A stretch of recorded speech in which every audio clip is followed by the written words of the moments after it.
ప్రజాతంత్ర చేనేత కార్మిక సంఘం అధ్యక్షుడిని. నా పేరు చిన్నబాబయ్య. ఈరోజు grievance day MRO office deputy ఆఫీస్కి వచ్చాము. అక్కడ ఇన్ఛార్జిగా ఉన్న డిప్యూటీ ఎంఆర్ఓ ఉన్నారు.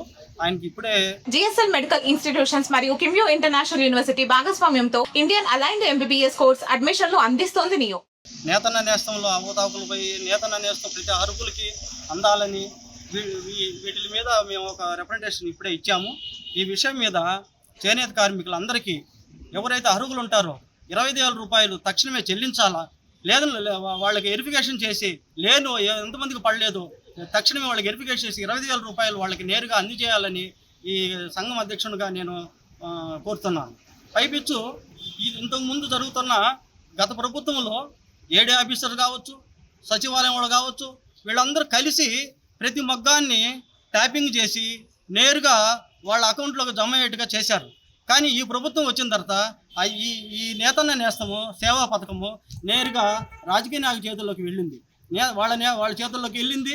వాళ్ళ ఇష్టానుసారంగా వాళ్ళ మనుషులకి, వాళ్ళ కార్యకర్తలకి, వాళ్ళ రకరకాల వ్యక్తులకి ఈ వృత్తిలో లేనటువంటి ఎంతోమంది అవుటర్స్కి చేనేత కార్మికులు 10 మంది పేర్లుంటే లేని వాళ్ళు 30 మంది తయారు చేసి ఈ విధంగా లిస్టు తయారు చేసి ఏడీ దగ్గర ఇచ్చి ఆయన ద్వారా వాళ్ళందరూ లబ్ధి చేకూరిందే కానీ అర్హులైన చేనేత కార్మికులందరికీ 100% అర్హులయ్యారు. కాబట్టి ప్రతి చేనేత కార్మికుడికి వాళ్ళ నేరుగా వాళ్ళు ఉండే చోటకి వెళ్ళి వెరిఫికేషన్ చేసి ఎవరికి అందలేదు వాళ్ళందరికీ న్యాయం చేయాలా.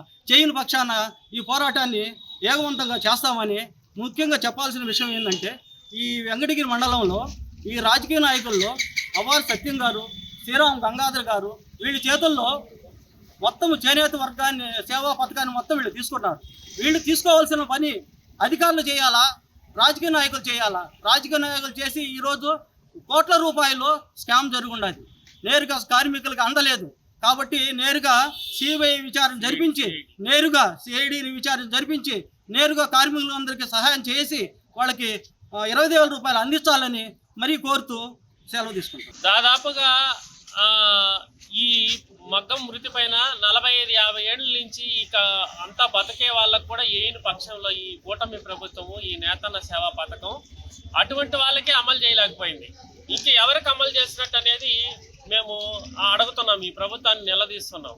ఎందుకు అలా అంటున్నామంటే, రాష్ట్రానికి ఎంతో పేరు తెచ్చిన అవార్డు గ్రహీతలు దాదాపు 15 మంది అవార్డులు తీసుకున్న వాళ్ళు ఉంటే దాంట్లో 21వ వార్డులోనే 7 అవార్డులు తీసుకున్న వాళ్ళు ఉన్నారు. వాళ్ళకి సైతం ఈ కూటమి ప్రభుత్వము ఇంక ఎవరికి వేసిందని నేను ఈరోజు ప్రశ్నిస్తున్నాను. ఎంత నీచమైన చర్య అంటే ఇది.